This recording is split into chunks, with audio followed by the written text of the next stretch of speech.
like mayonnaise, is a fat and water emulsion. Normally when you mix together fat and water, the fat's going to separate and float on top of the water in a greasy layer.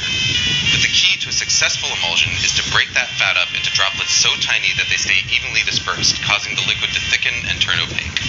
Traditionally, the way that you do this is by whisking together egg yolks and lemon juice in a double boiler until they're hot and frothy, and then slowly whisking in butter in a thin and steady stream. As you whisk, the butter breaks into minute droplets, while the egg yolk acts as an emulsifier, helping to keep those droplets evenly dispersed and thickening the sauce.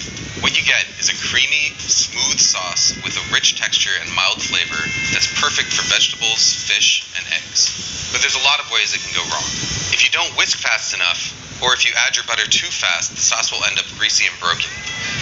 If you don't cook your eggs enough, it won't thicken properly, but if you cook them too much, you end up with broken scrambled eggs. The fact of the matter is, if you want to learn how to do it the traditional way, the road to perfect hollandaise is paved in broken sauces. But here's the good news.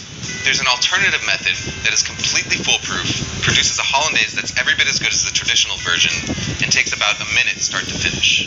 All you need is a small pot, a glass measuring cup, and a hand blender with a cup that barely fits its head.